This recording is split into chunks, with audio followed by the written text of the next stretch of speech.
असीम मलिक कौन है? असीम मलिक है आईएसआई का चीफ, जो पाकिस्तान के द्वारा प्रायोजित आतंकवाद का संरक्षक है। भारत की सरकार उससे बातचीत कर रही थी जब सेना लड़ रही थी। 8 मई को जब सेना लड़ रही थी, आप आईएसआई से बात कर रहे थे। आप आईएसआई से बात कर। आजादी के बाद से लेकर आज तक भारत का स्टैंड एक ही रहा है, हम पाकिस्तान के मामले में किसी भी तीसरे देश की मध्यस्थता नहीं मानते। अगर उस बात के साथ किसी ने धोखा किया है, किसी ने विश्वासघात किया है, तो उसका नाम है भारत के प्रधानमंत्री नरेंद्र मोदी। तो इधर उधर की ना बात कर, ये बता कि काफिला क्यों लूटा। मुझे रहजनों से गिला तो है, लेकिन तेरी रहबरी पर सवाल है। और मैं इस सदन में पढ़ दूंगा तो सरकार को बहुत शर्मिंदा होना पड़ेगा। इसलिए मैं आपको चाहता हूं कि इस पे जवाब दीजिए। जब जवाब दीजिएगा, अरे सर ऐसे आप बीच बीच में बोलेंगे तो मैं नहीं बोलता बीच में जी। ये बड़े परेशान है कि प्रधानमंत्री जी सदन में नहीं आए।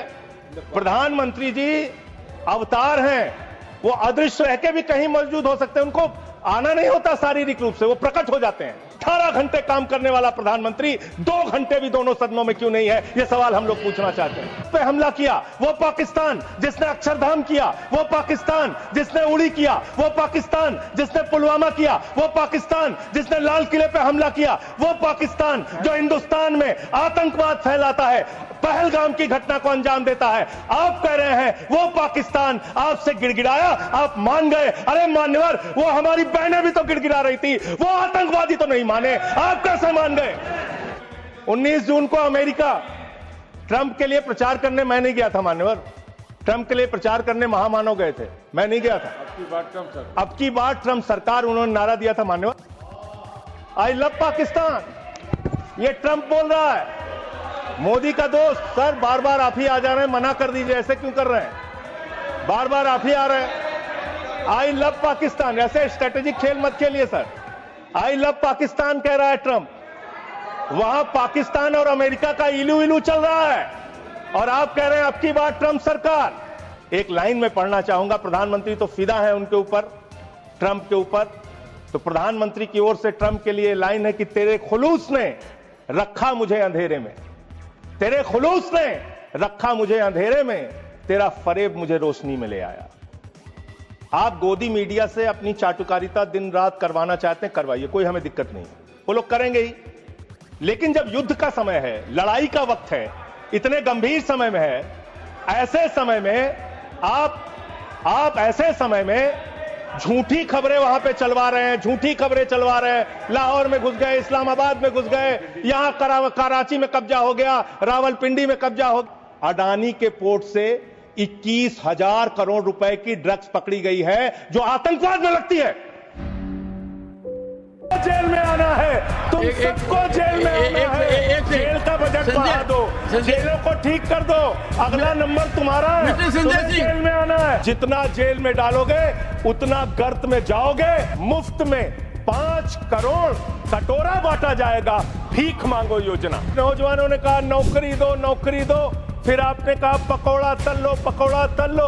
अडानी के 2.5 लाख करोड़ रुपए का कर्जा आपने एक आदमी को दे रखा है।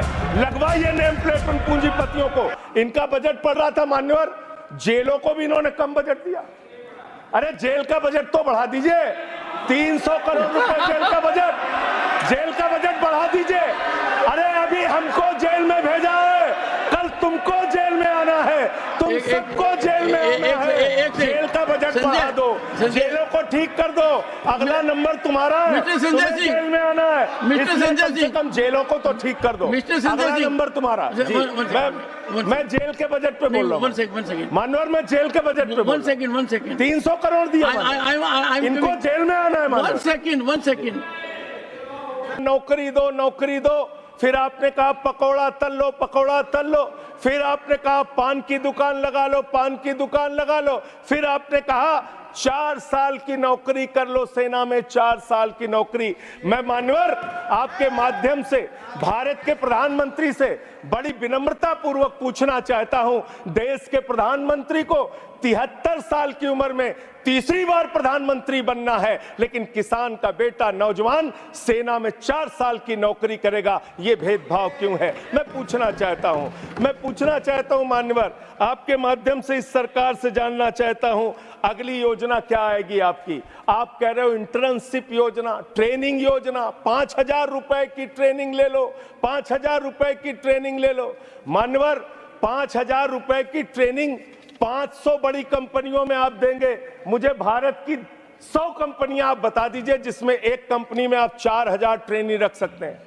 एक कंपनी बता दीजिए जिसमें आप 4,000 प्रशिक्षु आप रख सकते हैं ट्रेनिंग के तौर पे। ये भी आपका आंकड़ा सिर्फ एक जुमला है, इसके अलावा कुछ नहीं है। आज अब मुझे लगता है एक ही योजना बाकी रह गई है मान्यवर, वो योजना है कि हमारी भारत की सरकार, आदरणीय नरेंद्र मोदी जी की सरकार अगली योजना लेके आएगी कि इस देश के नौजवानों को मुफ्त में 5 करोड़ कटोरा बांटा जाएगा। भीख मांगो योजना, भीख मांगो योजना लाने का काम ये लोग करेंगे। मान्यवर, इस देश में आपने अर्थव्यवस्था को लेकर कहा पांचवी बड़ी अर्थव्यवस्था है।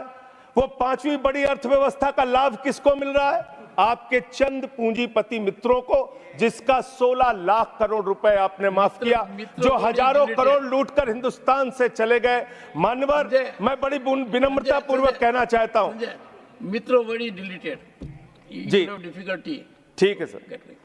सर नाम तो मेरे को भी उनका नहीं मालूम है ना। बाकी क्या पढ़ाई करते हो तुम? BA second year. किस सब्जेक्ट में? बीए। अरे सब्जेक्ट होगा ना बीए में कोई। प्लेन बीए, प्लेन बीए में कोई सब्जेक्ट नहीं होते हैं। History, geography. हिस्ट्री के कान में महात्मा गांधी बोलो। नहीं, मैंने सुना। आप दे दो रिप्लाई। नहीं, उन पे तो जाएंगे, पर पहले आप। हाँ। तो कौन तोड़ के गया भारत? महात्मा गांधी। और महात्मा गांधी भारत तोड़ के गए। पाकिस्तान लगा हुआ उनके वजह से। पाकिस्तान उनकी वजह से बना है। अच्छा, और आप राष्ट्रवादी हो तो आप महात्मा गांधी को नहीं मानते हो?